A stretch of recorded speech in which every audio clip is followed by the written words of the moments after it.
lembaga yang memiliki kewenangan dalam penyediaan dan pengolahan data nasional untuk membantu penyusunan indeks pembangunan desa ini.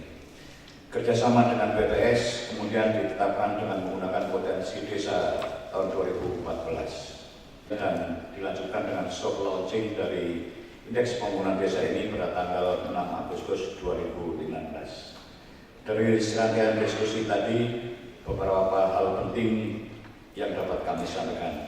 Yang pertama, Kemenko PMK dengan program Gerakan Desa telah memanfaatkan indeks pembangunan desa ini sebagai dasar sinkronisasi program dan kegiatan kementerian lembaga dan yang telah memiliki kegiatan di desa dan menyampaikan diperlukannya segera penetapan 5.000 desa tertinggal dan 2.000 desa yang akan menjadi desa mandiri. Kementerian Dalam Negeri telah melaksanakan pemetaan profil desa yang berisi kondisi umum dan potensi yang dimiliki desa, namun belum selesai dalam pemetaannya di seluruh desa. Diharapkan kedepannya profil desa yang dikembangkan dan dapat disinergikan dengan indeks pembangunan desa ini.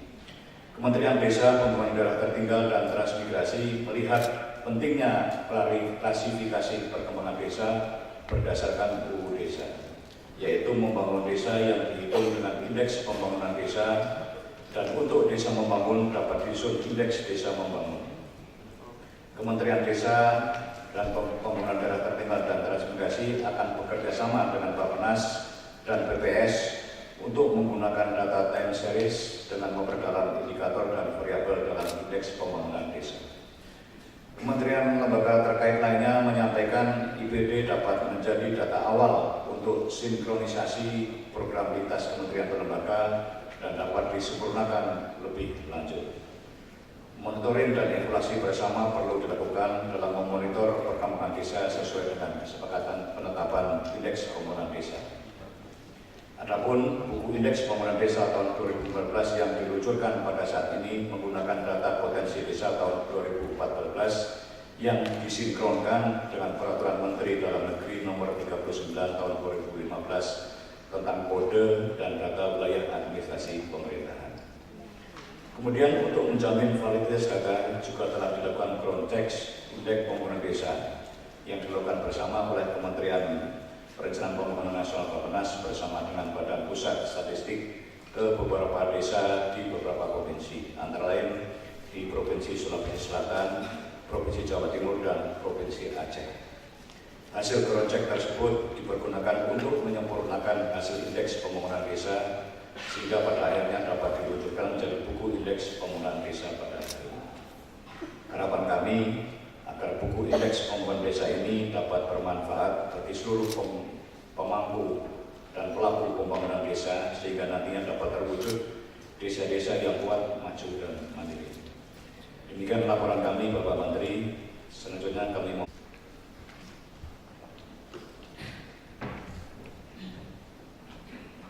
Nasional Kepala Bappenas, yang saya hormati Menteri Koordinator Bidang Pembangunan Manusia dan Kebudayaan atau yang mewakili, yang saya hormati Menteri Desa, Pembangunan Desa Tertinggal dan Transmigrasi atau yang mewakili, yang saya hormati juga Menteri Dalam Negeri atau yang mewakili, Bapak Ibu perwakilan dari kementerian, lembaga, dan hadirin yang berbahagia. Pertama-tama tentu marilah kita selalu memanjatkan puji syukur kehadirat Tuhan Yang Maha Kuasa Allah SWT atas limpahan rahmat dan karunia-Nya sehingga kita bisa berkumpul di sini untuk menghadiri acara launching Indeks Pembangunan Desa tahun 2014. Publikasi Indeks Pembangunan Desa tahun 2014 atau disingkat IPD 2014 ini mengambil tema atau dengan tema tantangan pemenuhan standar pelayanan minimum desa. Ini disusun, tadi sudah disampaikan, alhamdulillah, oleh Badan Perencanaan Pembangunan Nasional Bappenas yang secara teknis dibantu oleh kami dari Badan Pusat Statistik. Buku ini disusun dengan tujuan untuk memotret tingkat perkembangan desa di Indonesia yang jumlahnya mencapai 74.093 desa.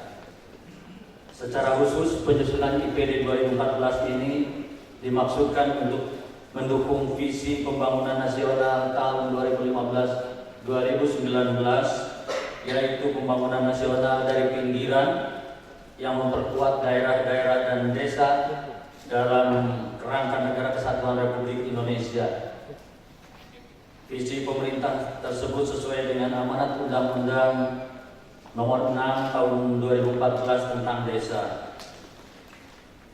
Output dari penyusunan IPD ini adalah terpetakannya desa-desa berdasarkan tingkat perkembangan desa menurut IPD ke dalam 3 klasifikasi, tadi sudah disampaikan juga, yaitu desa mandiri, desa berkembang, dan juga desa tertinggal di seluruh provinsi di wilayah Indonesia, disertai dengan informasi untuk masing-masing dimensi. Ada 5 dimensi, variabel, dan indikator penyusunannya. Ada 43 indikator yang membangun indeks pembangunan desa ini. Saya atas nama Badan Pusat Statistik menyambut gembira sekali diterbitkannya buku ini, dan kami yakin bahwa data dan informasi berupa indeks yang dalam publikasi ini dapat secara jelas menggambarkan kondisi pembangunan di semua desa yang ada di seluruh Indonesia. Saya juga berharap informasi terkait kondisi pembangunan desa yang termuat dalam IPD 2014 ini akan menjadi baseline bagi upaya perencanaan, pengawasan, dan alat monitoring perkembangan pembangunan di desa. Bapak Ibu hadirin yang berbahagia, melalui komponen penyusunan IPD 2014 ini dapat digunakan sebagai alat untuk identifikasi kondisi pembangunan desa yang tercakup dalam 5 dimensi yang tadi saya sebut, yaitu dimensi pelayanan dasar, kondisi infrastruktur, aksesibilitas atau transportasi, pelayanan publik, dan juga penyelenggaraan pemerintah. Kelima dimensi tersebut disusun dari 42 indikator yang menggambarkan ketersediaan dan aksesibilitas pelayanan pada masyarakat desa. Dengan memperhatikan berbagai kondisi yang digambarkan pada setiap indikator, maka pemerintah pusat, pemerintah daerah, dan juga pemerintah desa akan dapat melaksanakan pembangunan, yaitu dengan memberikan prioritas dan aksi pada upaya peningkatan pelayanan masyarakat yang terkait indikator yang masih rendah kualitasnya, serta yang dianggap perlu untuk terus ditingkatkan. Dan yang lebih menggembirakan lagi, penetapan fokus pembangunan desa untuk memenuhi target RPJMN 2015-2019 merupakan agenda pertama yang segera dapat dilakukan dengan memanfaatkan data dan informasi IPD 2014 ini. Salah satu target RPJMN 2015-2019 yaitu mengentaskan paling tidak 5.000 desa tertinggal menjadi desa berkembang, dan juga membangun sekitar 2.000 desa berkembang menjadi desa mandiri. Bapak Ibu yang kami hormati, IPD ini merupakan suatu ukuran, tadi juga disinggung, yang disusun untuk menilai tingkat kemajuan dan perkembangan desa di Indonesia dengan unit analisis desa. Pengukuran IPD bersifat village spesifik yang dibangun dari 2 sumber data, yaitu yang pertama dari hasil pendataan potensi desa atau PODES pada tahun 2014 yang dilaksanakan pada bulan April 2014, dan juga digunakan sebagai rujukan indikator utama dalam penyusunan indeks, serta data wilayah administrasi pemerintahan menurut Permendagri RI nomor 39 tahun 2015 yang digunakan sebagai rujukan standar terkait jumlah desa terregistrasi di Indonesia. Secara periodik pendataan PODES ini dilaksanakan 3 kali dalam 10 tahun, dan ini pada setiap tahun biasanya mengawali sensus, apakah itu sensus penduduk, sensus pertanian, ataupun sensus ekonomi.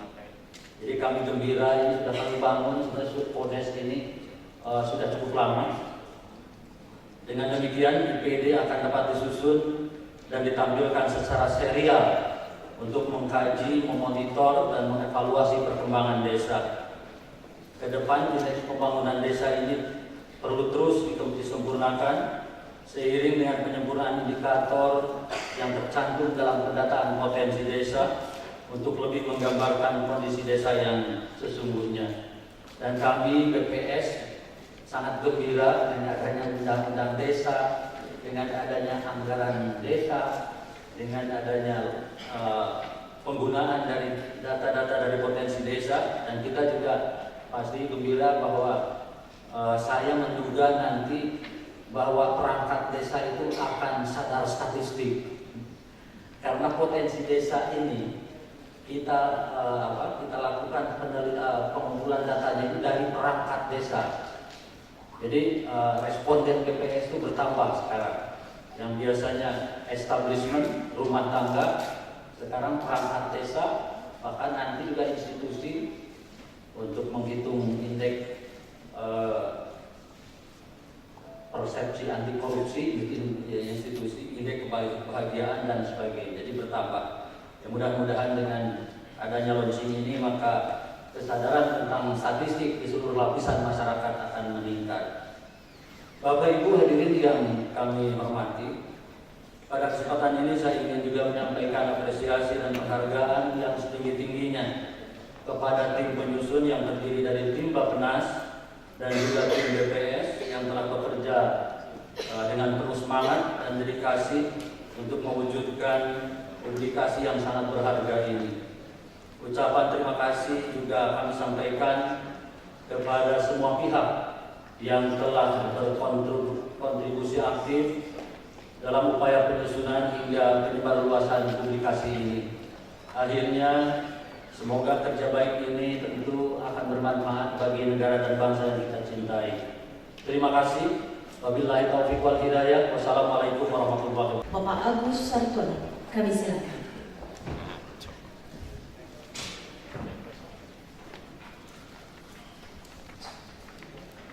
Assalamualaikum warahmatullahi wabarakatuh. Yang saya hormati Bapak Menteri Perdagangan Pembangunan Nasional, Pak Bappenas. Pertama kami menyampaikan mohon maaf karena Ibu Menko sekiranya akan hadir, tapi karena pada saat bersamaan ada agenda yang lain, beliau memberikan arahan dan penugasan pada saya untuk mewakili beliau dan membacakan sambutan beliau. Itu izinkan saya membacakan sambutan Ibu Menteri Koordinator Pembangunan Manusia dan Kebudayaan, Ibu Puan Maharani.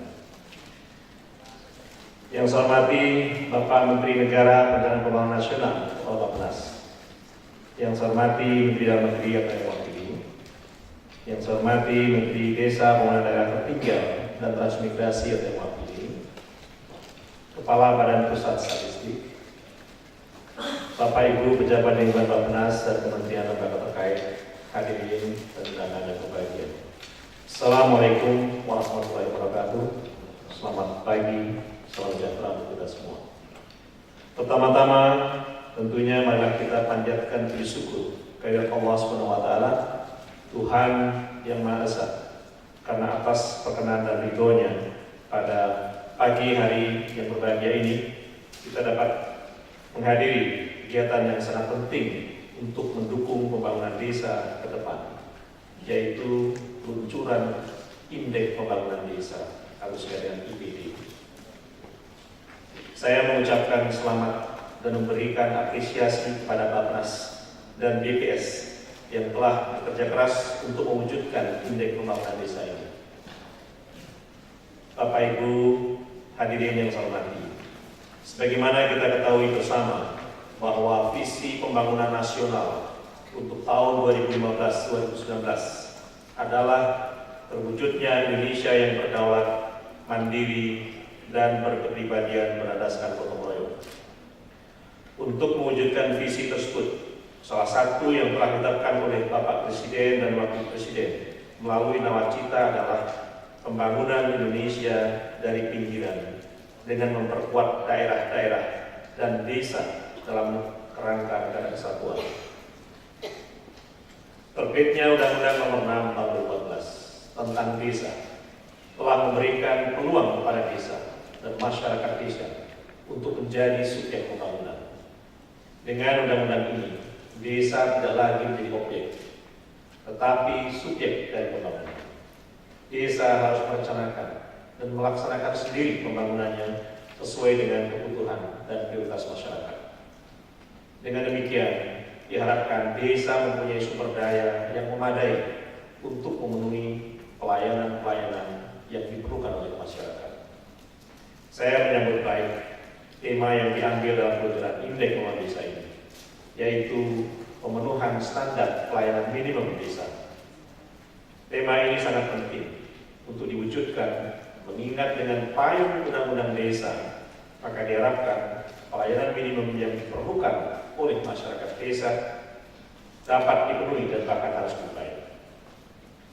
Oleh karena itu, hal yang penting untuk segera dilakukan adalah meningkatkan kapasitas pemerintah desa dan masyarakat desa sebagai pelaku dari pembangunan desa. Selain itu, pemerintah pusat dan pemerintah daerah perlu mempertegas komitmennya di dalam mempersiapkan dan menjalankan undang-undang desa yang diterapkan dalam perencanaan, penganggaran, pelaksanaan, monitoring, evaluasi kebijakan, pendampingan, dan program pembangunan berbasis desa. Dalam konteks ini, saya berharap Indeks Pembangunan Desa ini dapat menjadi rujukan dalam melakukan perencanaan kebijakan terkait dengan pembangunan desa. Lebih jauh lagi, dengan Indeks Pembangunan Desa dapat diberikan prioritas pada indikator pembangunan yang mana yang sekiranya dianggap paling perlu untuk segera ditangani. Indeks Pembangunan Desa juga menggambarkan kebinekaan desa di tanah air yang jumlahnya mencapai 74.754 desa. Sehingga pendekatan pembangunan menyamaratakan setiap desa menjadi perihal yang sangat dihindari, mengingat masing-masing memiliki tingkat kompleksitas masalah yang berbeda dan beragam. Para Menteri, para hadirin yang berbahagia, bagi Kementerian Koordinator Pembangunan Manusia dan Kebudayaan, Indeks Pembangunan Desa ini sangat penting untuk dipergunakan dalam menetapkan sasaran gerakan desa semesta atau disebut dengan gerakan desa. Esensi dari gerakan pembangunan desa semesta adalah meningkatkan koordinasi dan sinkronisasi berbagai program dan kegiatan baik yang dilakukan oleh pemerintah pusat dan daerah yang berbasis desa dan kawasan perdesaan untuk mendukung implementasi undang-undang desa.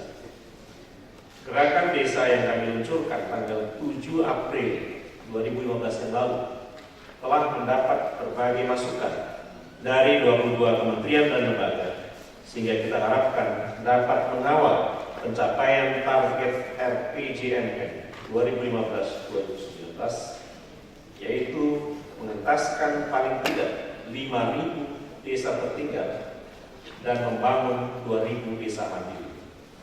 Target minimal ini akan terus dievaluasi agar dapat menjangkau jumlah desa yang lebih banyak sehingga nantinya dapat ditingkatkan kualitasnya. Target ini sudah sejalan dengan target yang ditetapkan oleh RPJMN dan bahkan melalui gerakan desa target tersebut akan ditingkatkan lagi capaiannya. Pak Menteri dan para hadirin yang kami hormati, tantangan kita ke depan adalah bagaimana mewujudkan sinergi kebijakan, baik kebijakan dari pemerintah pusat, pemerintah daerah, maupun kebijakan dan program yang dilakukan oleh desa. Oleh karena itu, saya berharap Indeks Pembangunan Desa ini dapat menjadi jembatan untuk melakukan sinergi kebijakan ke depan, sehingga pembangunan desa dapat lebih efektif dan cita-cita yang tercantum dalam nawacita, yaitu membangun Indonesia dari pinggiran, dapat lebih cepat tercapai. Sekali lagi, saya menyambut baik dengan diterbitkannya buku Indeks Pembangunan Desa 2014, tantangan pemenuhan standar pelayanan desa ada di depan kita. Selamat kepada Menteri Pertahanan Pembangunan Nasional, Kepala Bappenas, dan Kepala Badan Pusat Statistik. Saya yakin buku ini sangat bermanfaat bagi pembangunan bangsa sekarang dan nanti. Assalamualaikum warahmatullahi wabarakatuh. Menteri Koordinator Bidang Pembangunan Manusia dan Kebudayaan, Ibu Puan Maharani. Demikian Pak Menteri, sambutan Ibu Menko. Sekali lagi, saya terima kasih. Assalamualaikum warahmatullahi wabarakatuh.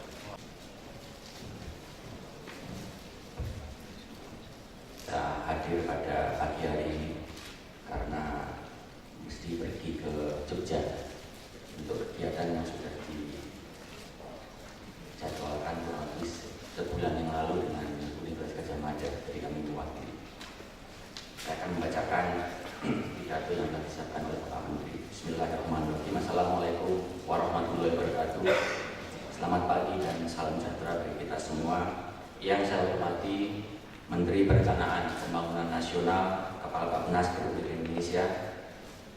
Yang saya hormati Kepala Badan Pusat Statistik.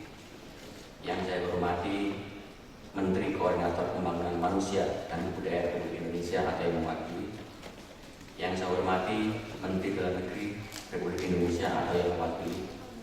Yang saya hormati segenap tamu undangan yang berbahagia. Berkumpulnya Kementerian Koordinator Pembangunan Manusia dan Kebudayaan, Bappenas, Kementerian Dalam Negeri, Kementerian Desa, Pembangunan Daerah Tertinggal dan Transmigrasi, Badan Pusat Statistik, pada pagi hari ini dapat dimaknai sebagai simbol soliditas elemen pemerintah dalam mengawal implementasi Undang-Undang Desa. Saat ini negara telah melakukan berbagai macam upaya untuk redistribusi sumber daya serta memberikan mandat, kewenangan dan pembangunan kepada desa yang didahului dengan sebuah pengakuan dan penghormatan secara penuh sebagaimana tersurat dalam Undang-Undang Nomor 6 Tahun 2014. Inilah titik tolak lahirnya kembali desa baru, sekaligus menjadi momentum untuk mengoreksi total paradigma lama. Pengembangan paradigma dan konsep baru tata kelola desa yang berlandaskan prinsip keberagaman serta mengedepankan asas rekognisi dan subsidiaritas, maka pemerintah menempatkan desa sebagai halaman depan Indonesia. Paradigma baru tersebut merupakan inspirasi utama dari lahirnya visi Desa Membangun Indonesia. Cita-cita yang dimaksudkan sebagai pemicu semangat untuk mewujudkan pemerataan, pembangunan, dan keadilan bagi seluruh rakyat Indonesia. Sebuah cita-cita besar tidak akan terwujud dengan cepat apabila hanya disantuni oleh satu ide atau satu gagasan saja. Oleh karena itu, Kementerian Desa, Pembangunan Daerah Tertinggal dan Transmigrasi memberikan apresiasi yang setinggi-tingginya kepada Bappenas bersama dengan BPS yang telah menginisiasi pembuatan Indeks Pembangunan Desa ini. Selanjutnya, telah ada upaya-upaya lain untuk juga membuat konsep-konsep sejenis, misalnya peluncuran Indeks Desa Membangun oleh Kementerian Desa, Pembangunan Daerah Tertinggal dan Transmigrasi, serta satu lagi rintisan Indeks Kemandirian Desa oleh gabungan organisasi non pemerintah yang merupakan gagasan-gagasan istimewa yang seharusnya nanti bisa kita semakin mantapkan dan dikoordinasikan karena memiliki tujuan yang sama, yakni untuk didedikasikan kepada desa agar mampu mencapai keadilan, mandiri, sejahtera, dan berkeadilan. Para hadirin yang saya hormati, sejujurnya kita masih menghadapi banyak persoalan mendasar yang berpotensi menghambat terciptanya tatanan desa yang mandiri, sejahtera, dan berkeadilan. Permasalahan tersebut meliputi Pertama, kesenjangan segala bidang, baik antar wilayah maupun antar golongan. Hal itu tercermin dari angka Gini rasio pada hampir seluruh pulau di Indonesia, kecuali di Pulau Sumatera dan Kalimantan yang di atas 0,4. Kedua, permasalahan urbanisasi. Pada saat ini jumlah penduduk kota dan desa hampir berimbang. Penduduk kota telah mencapai 49,8%. Sementara persentase penduduk desa justru mengalami penurunan dan sekarang menjadi hanya 50,2%. Jika tren urbanisasi ini terus dibiarkan tanpa intervensi yang efektif dari pemerintah, maka diperkirakan tahun 2025 sekitar 65% penduduk Indonesia akan berada di kota. Kemiskinan adalah penyebab utama perpindahan penduduk dari desa ke kota. Pada tahun 2014, persentase penduduk desa yang hidup di bawah garis kemiskinan mencapai 13,8%. Sedangkan penduduk kota yang berjumlah kecil, persentase kemiskinan 8,2%. Kemiskinan di desa jauh lebih dalam dan lebih parah dibandingkan di kota. Hal itu dibuktikan dengan indeks kedalaman kemiskinan di kota 1,25, sementara di desa jauh lebih besar, yaitu mencapai 2,24. Permasalahan kemiskinan dan ketimpangan tersebut harus dapat diselesaikan oleh pemerintah melalui percepatan kebijakan pembangunan yang tepat dan terintegrasi. Untuk menciptakan kesejahteraan dan keadilan bagi masyarakat desa perlu dilakukan setidaknya 5 langkah sebagai berikut. Pertama, penganekaragaman produksi barang dan jasa agar terjadi transaksi antar penduduk di desa. Kedua, penciptaan dan penguatan pasar. Ketiga, penciptaan usaha pengolahan. Keempat, penguatan organisasi di desa, baik yang bersifat formal maupun informal. Dan kelima, pembangunan infrastruktur. Para hadirin yang saya hormati, lahirnya Undang-Undang Desa memang menuai reaksi yang beragam. Namun sebagian besar justru memberikan apresiasi dan menaruh harapan yang sangat besar pula. Berbagai inisiatif mereka lakukan, diantaranya melalui sosialisasi, bedah undang-undang yang melibatkan banyak pihak secara mandiri dan secara bertahap menyiapkan diri untuk mengawal implementasi undang-undang desa tersebut. Kehadiran Kementerian Desa, Pembangunan Daerah Tertinggal, dan Transmigrasi mempunyai mandat untuk menjalankan nawacita, khususnya nawacita ketiga, yaitu membangun Indonesia dari pinggiran dengan memperkuat daerah dan desa.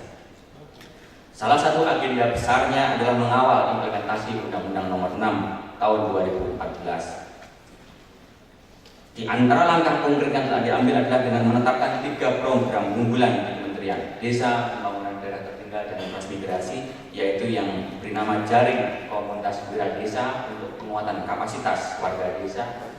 Kedua, Lumbung Ekonomi Desa untuk memastikan bahwa setiap warga desa mendapatkan kesejahteraan dari kehidupan di desa.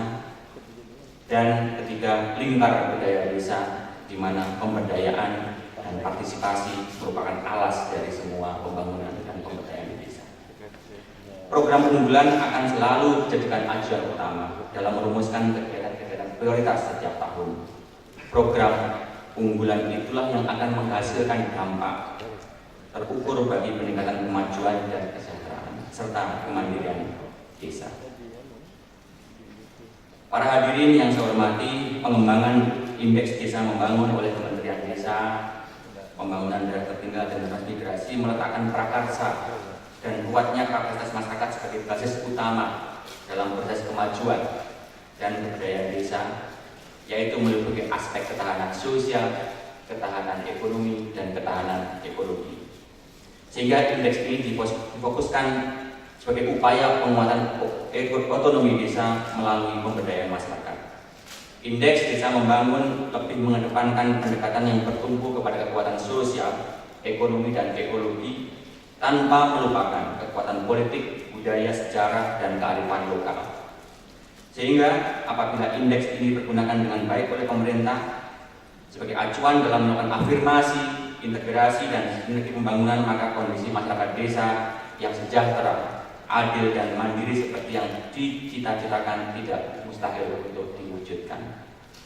Para hadirin yang saya hormati, demikian beberapa hal yang dapat saya kemukakan pada kesempatan ini. Semoga Allah SWT memberikan berkah segala daya dan upaya serta kerja keras kita semua. Wallahul muwaffiq ila aqwamit thoriq. Wassalamualaikum warahmatullahi wabarakatuh.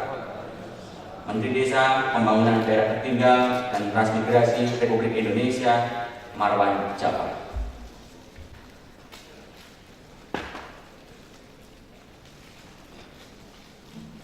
Dirjen tetap karena ada penugasan yang mendadak, beliau mengutus pada saya untuk mewakili menyampaikan sambutan. Yang terhormat Bapak Menteri Perencanaan Pembangunan Nasional Kepala Bappenas, yang kami hormati Ibu Menteri Koordinator Pembangunan Manusia dan Kebudayaan yang telah kami diwakili Bapak Profesor Dr. Agus Sartono, yang kami hormati Bapak Menteri Desa, PDT dan Transmigrasi yang dalam hal ini diwakili Bapak Profesor Dr. Ilham Yustika, yang terhormat Bapak Kepala Badan Pusat Statistik Bapak Sulaiman, yang kami hormati perwakilan dari kementerian lembaga dan para undangan semua yang berbahagia, Bapak Menteri dan para hadirin sekalian yang berbahagia. Mengawali pertemuan ini, mari kita mengucapkan puji dan syukur kepada Allah SWT karena atas rahmatnya kita dapat menghadiri launching indeks pembangunan desa dalam keadaan sehat walafiat. Bapak Menteri dan hadirin sekalian, sebagaimana kita ketahui bersama bahwa salah satu tujuan dari diterbitkannya Undang-Undang Nomor 6 Tahun 2012 tentang desa adalah untuk mewujudkan desa yang maju, mandiri, sejahtera tanpa kehilangan jati dirinya. Selain itu, tujuan daripada undang-undang ini adalah untuk menjadikan masyarakat sebagai subjek pembangunan. Hal ini berarti undang-undang ini memberikan peluang yang seluas-luasnya kepada masyarakat desa dan pemerintahnya untuk berperan secara aktif dalam setiap proses pembangunan. Berkenaan dalam hal itu, untuk mengetahui progres pelaksanaan pembangunan tersebut, tentunya diperlukan suatu instrumen yang dapat dijadikan sebagai alat ukur atau standar dalam memonitor dan mengevaluasi. Dalam hal ini, tentu saja Kementerian Dalam Negeri sangat mengapresiasi atas lahirnya indeks pembangunan desa yang diinisiasi oleh Bappenas dan oleh BPS. Dan indeks ini diharapkan dapat memberikan kontribusi secara positif dalam memonitor dan mengevaluasi kinerja pembangunan suatu desa atau suatu kawasan perdesaan. Selain itu, adanya indeks pembangunan desa ini juga dapat menjadi salah satu acuan bagi Kementerian Dalam Negeri dalam melaksanakan fungsi evaluasi perkembangan desa sebagaimana diamanatkan dalam Perpres 11 tahun 2015 tentang Kementerian Dalam Negeri.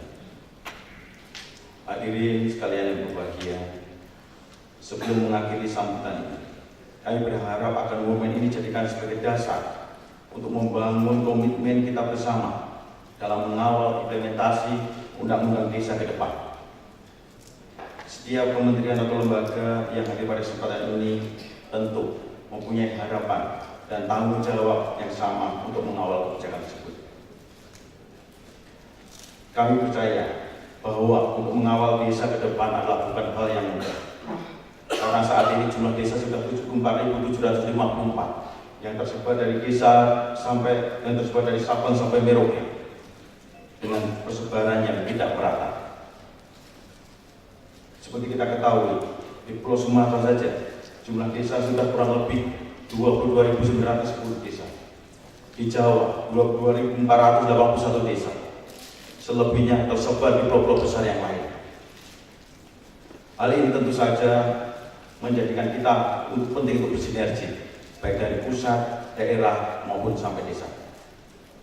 Kita juga berharap dengan adanya komitmen dari semua kementerian lembaga, gerak langkah dalam memajukan desa akan sama, sehingga desa ke depan akan mampu bertenaga secara sosial, berdaulat secara politik, berdaya secara ekonomi, dan bermartabat secara budaya.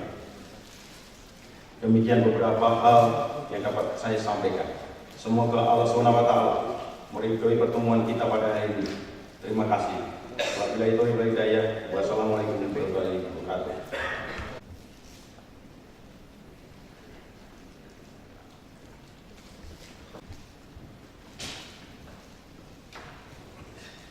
Bapak DPS, Bapak dari perlu kita pikirkan ya bagian koordinasi Bappenas dan Bapak Ibu sekalian.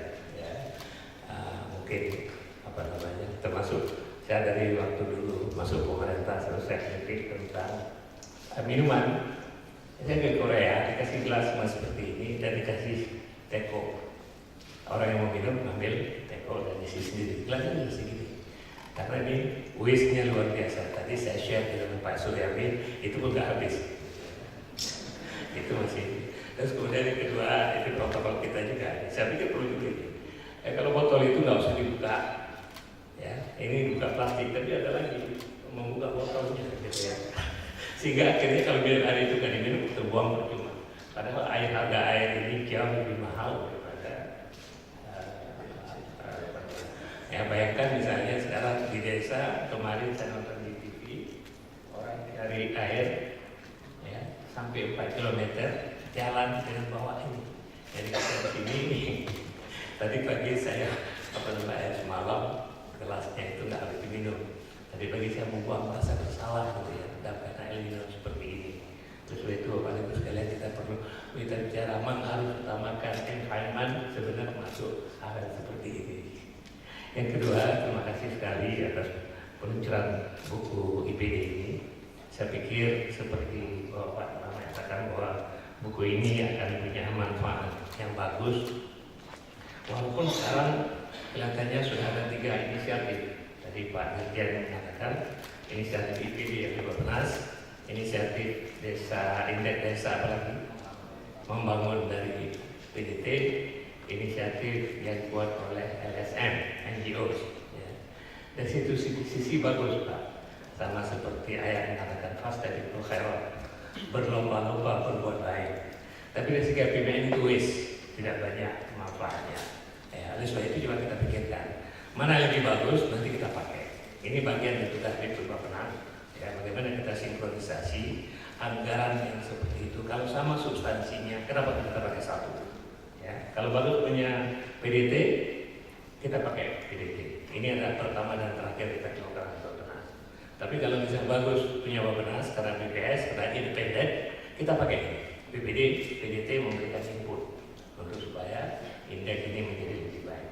Yang NGO itu saya lebih appreciate. Barangkali kita harus lihat kontennya, mana yang lebih bagus.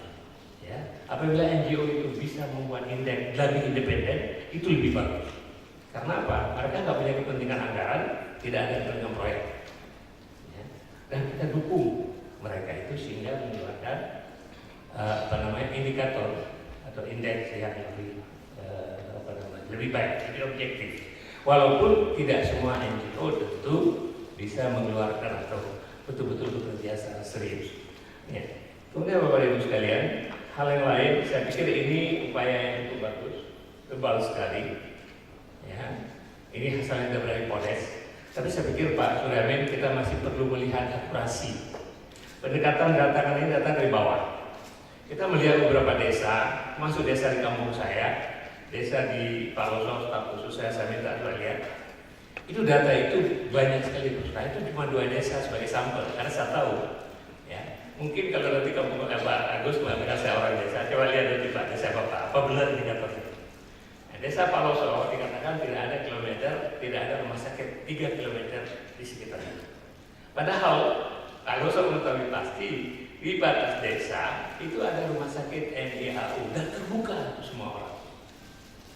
Nah berarti kan kolektor data di lapangan itu salah atau guidance-nya tidak tepat. Sehingga akhirnya kalau misalnya rumah sakit tidak ada dan membangun rumah sakit adalah merupakan sasaran, akan nanti dipropos bikin rumah sakit. Nah, kemudian sekarang misalnya bikin sekolah. Ya, kalau representasi desa sebagai unit, ini bahaya karena banyak sekali program yang tidak ekonomis. Bahkan kabupaten pun sebenarnya beberapa program tidak ekonomis. Contohnya, ya kita pergi ke di mana-mana, kabupaten bikin pelabuhan sendiri. Ya, karena mereka itu menganggap bahwa itu adalah indikator ada sesuatu yang baik. Padahal pelabuhan tidak pernah ekonomis kalau skalanya kecil. Kemarin kita pergi ke kabupaten dengan Pak Rudi, ya di Jawa Tengah. Ada pelabuhan yang besar, kira-kira mungkin sekitar 20 km. Tapi ada kabupaten bikin pelabuhan sendiri. Sampai sekarang kapal nggak ada, semua yang di-invest jadi wasted. Ya. Nah, apalagi kalau skala desa. Oleh sebab itu barangkali kita harus mengubah metodologi Bapak. Ya. Jadi misalnya pendekatan wilayah administrasi itu tidak tepat, menciptakan distorsi policy nanti. Ya. Karena wilayah administrasi desa itu terlalu kecil. Kalau misalnya nanti indikator desa itu ada sekolah, maka semua desa akan menjadi sekolah. Padahal sekarang kita tahu banyak sekali SD impres sudah tutup karena tidak ada lagi murid apalagi di desa. Bahkan Bapak Ibu sekalian sebagai akademis, itu keputusan politik undang-undang desa kita harus dukung, dan itu bagus. Tapi secara akademis, secara teknokratik kita harus pikir ulang. Tadi Pak Dirjen mengatakan dalam tempo 2025, 65% penduduk akan berada di kota. Saya kemarin baru pulang dari 5 Peru, ketemu dengan Direktur Habitat, UN Habitat. Ya, dia mengatakan dalam tahun 2030, 70% penduduk dunia akan berada di kota. Ya. Nah, oleh sebab itu Bapak Ibu sekalian, mungkin undang-undang ini kita akan diterapkan dulu, mungkin nanti akan dievaluasi ulang. Apakah itu tepat? Di pada saat trennya adalah orang pergi ke kota, pada saat lain kita alokasikan dana begitu banyak ke desa. Tapi itu keputusan politik, ya kita harus dukung semua dan kita menjadikan keputusan politik ini sebagai tanggung jawab Pak Dirjen, ya, dan tanggung jawab kita di Bapenas, tanggung jawab semua instansi dalam negeri. Karena Bapak Ibu sekalian, desa dan kemarin UN Habitat cerita, kalau kita desain kota secara benar, ya, ini desain kota lagi, ini teman-teman Bapenas. Kalau desain kota itu cuma satu garis, satu jalan besar, itu adalah pembangunan atau desain kota yang paling tidak efisien. Karena kota itu nanti, desain yang bagus itu akan membuat partisipasi swasta, membuat aset-aset itu naik setiap inci, kalau bisa. Tapi kalau jalannya cuma satu, yang harga tanah mahal itu sepanjang jalan yang panjang itu, ya, di belakang 20 meter tidak ada nilai harga tanah di sana, karena desainnya salah. Kalau desain yang benar. Ya. Kemudian kedua, membangun infrastruktur di kota jauh lebih murah per unit user. Bayangkan di desa ini ada lagu desaku yang sudah ditinggalkan. Ya. Saya senang sekali nih, waduh itu apa namanya nostalgia. Tapi saya Pak Agus mau nggak tinggal di desa begini? Coba desa teman sini ada nggak mau pulang tinggal di desa ini? Coba katakan. Saya mungkin kalau tua nanti mau tirakat pergi ke desa kayak gini gitu ya. Bapak Ibu sekalian, tren internasional manusia semakin educated orang semakin ingin tinggal di kota. Karena all kind of facilities ada di kota. Cuma sekarang bagaimana kita tata kota yang benar. Studi McKinsey, Indonesia akan tumbuh kota-kota 74%, yang kota-kota kecil. Ya, bukan kota kecil, kota 1 juta sampai 2 juta.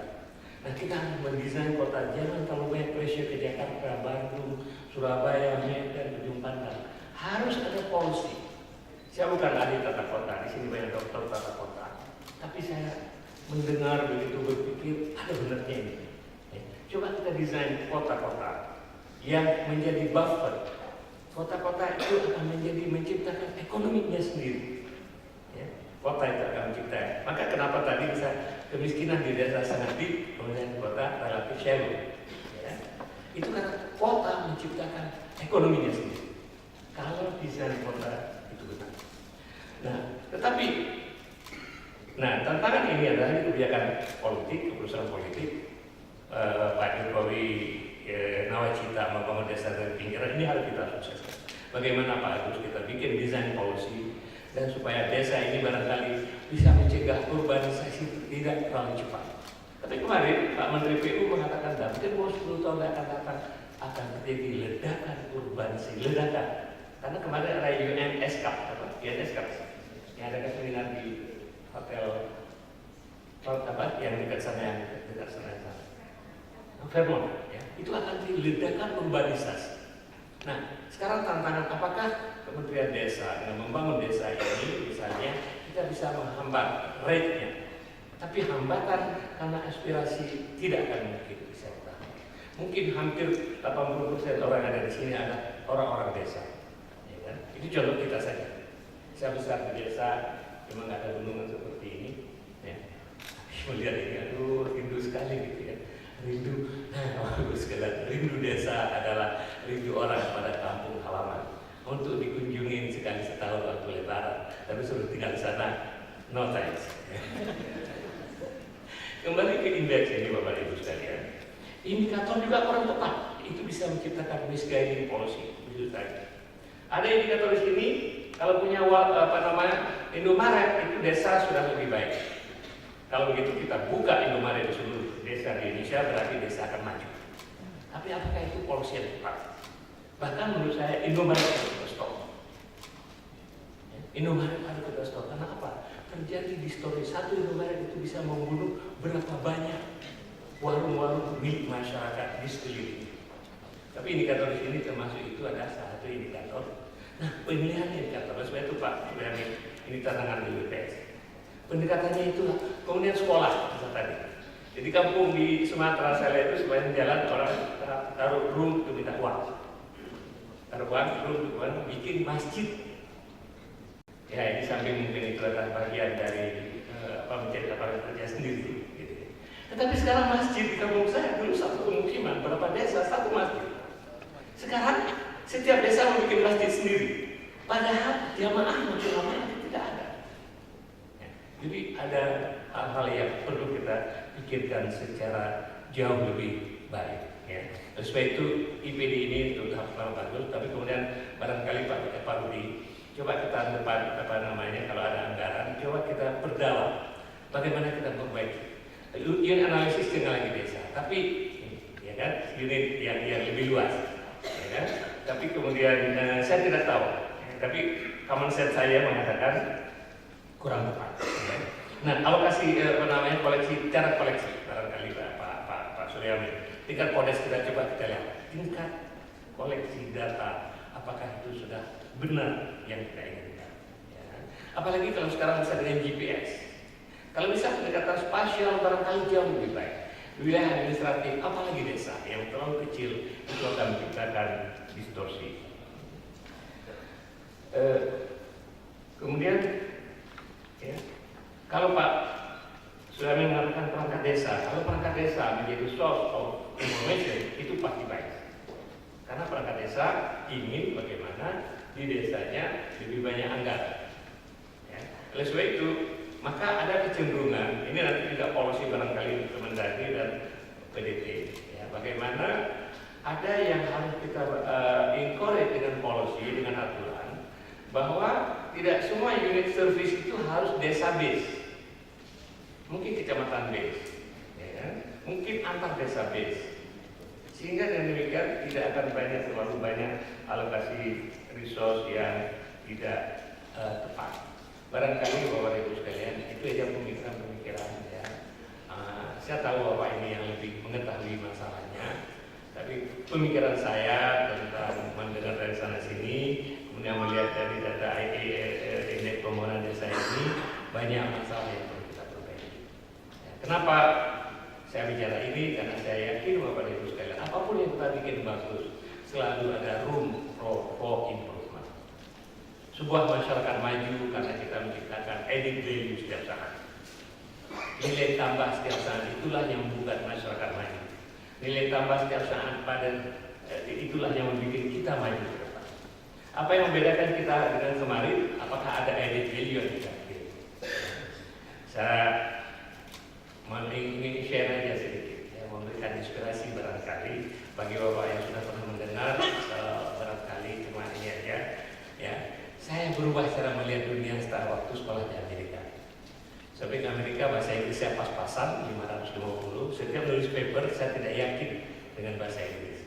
Saya suruh orang Amerika untuk mengoreksi bahasanya, proofread.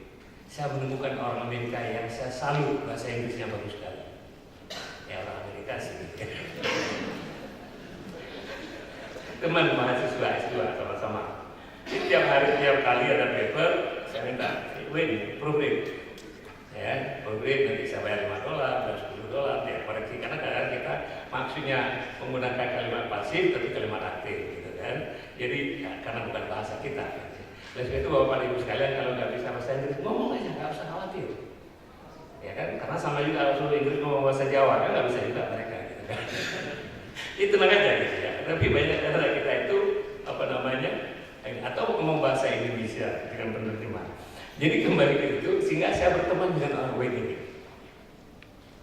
Suatu kali dia pindah apartemen, saya datang untuk bantu dia bersihkan apartemen. Apa yang saya lihat sampai ke sana, saya agak terlambat datang. Dia dekat kembali apartemen. Pada dia mau keluar, ya lampu bola yang putus dia ganti. Gorden yang kotor dia bawa ke tukang laundry dia cuci. Bahkan karpet di kamar mandi yang wear out dia ganti. Saya bingung, padahal dia mau keluar dari apartemen. Saya tanya, wait, whose apartment is it? Apartemen siapa ini? I don't know.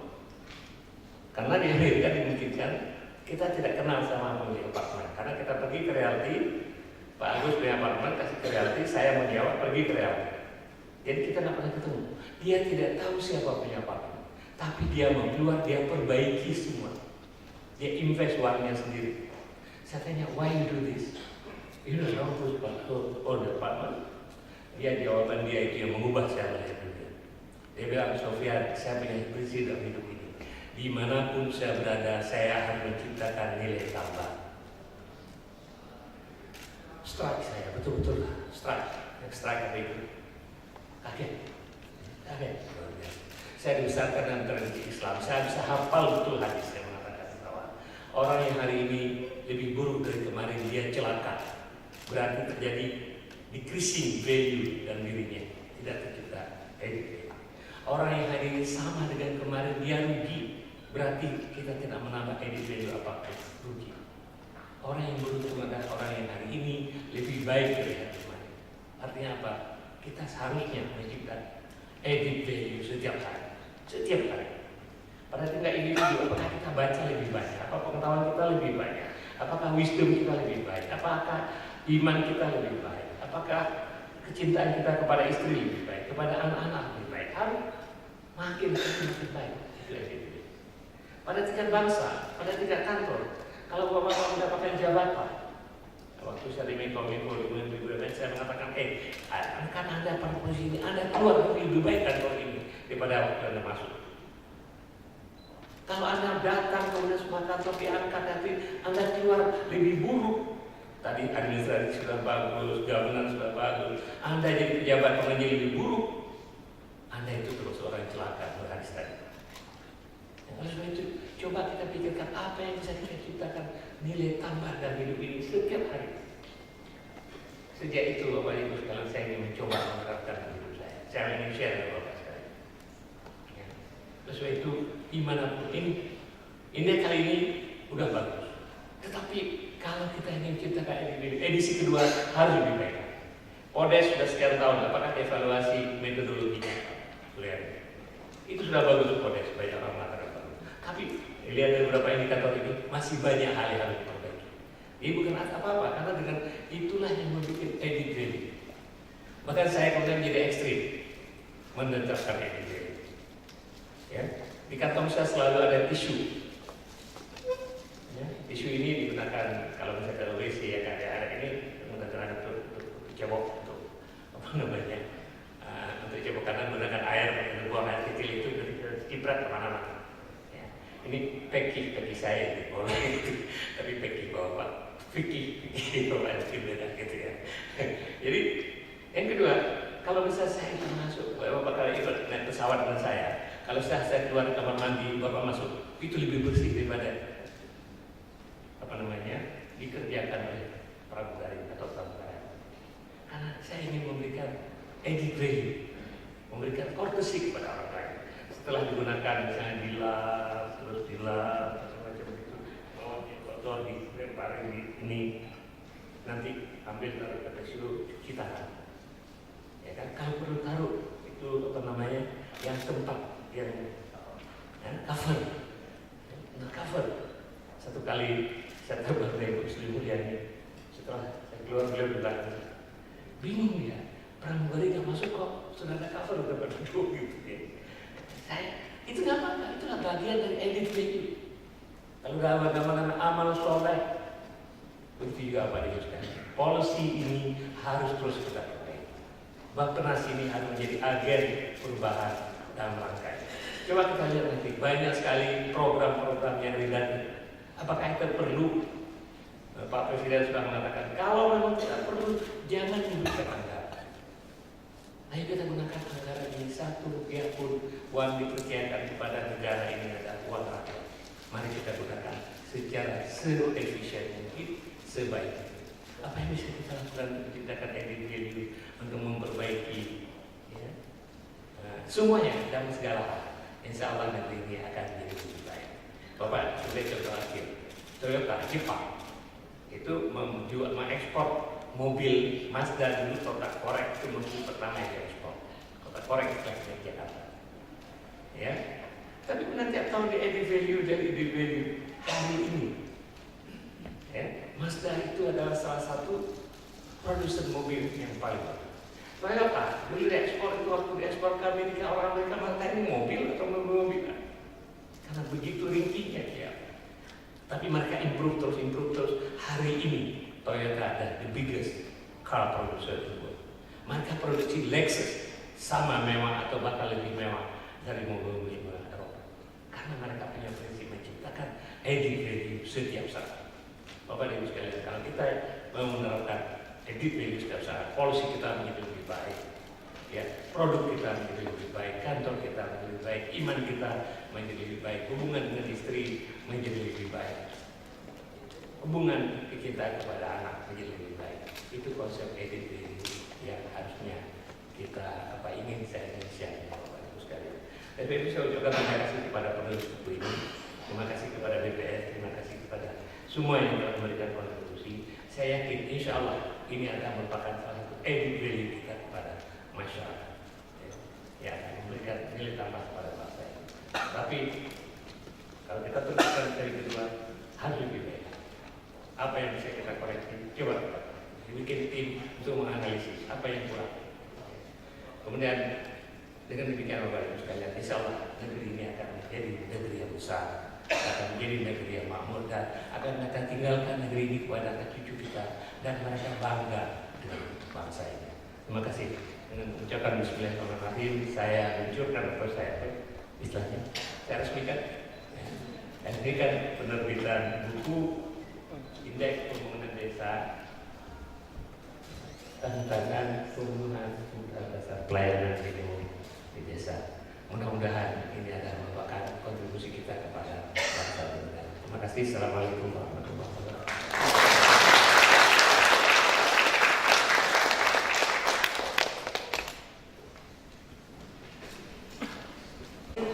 Serta Direktur Evaluasi Perkembangan Desa Kementerian Dalam Negeri Bapak Eko Prasetyanto Putranto.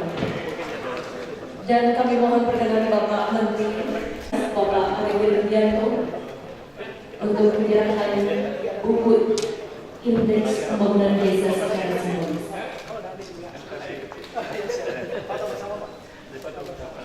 Ya, dan dilanjutkan dengan foto bersama.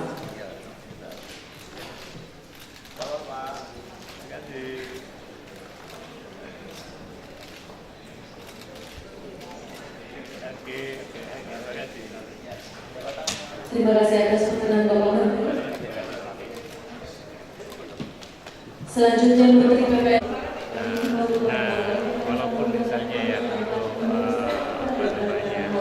indeks ini bagus sekali supaya ini kan baseline kita mulai menerapkan undang-undang desa. Nah, dengan kita perbaiki terus metodologi, memperbaiki cara indikator dan lain, mudah-mudahan tahun depan dan tahun depan lagi kita akan lihat kemajuan terjadi di desa dengan intervensi pemerintah, yaitu dengan lahirnya undang-undang. Indeksnya itu cuma indikator, menghitung, melihat, memotret semua desa, 74.000 desa itu kita lihat bagaimana kondisi hari ini. Ya, kondisi tentang fasilitas infrastruktur jalan, infrastruktur pendidikan, infrastruktur kesehatan, kemudian air minum dan lain-lain di semua desa. Sehingga kita tahu bahwa ada desa yang sudah lebih maju, ada desa yang masih berkembang, dan ada desa yang masih desa miskin atau desa yang dengan begitu nanti setiap tahun bisa kita ikuti. Jadi itu adalah seperti gambaran ya, memotret berdasarkan data potensi desa podes yang dikeluarkan.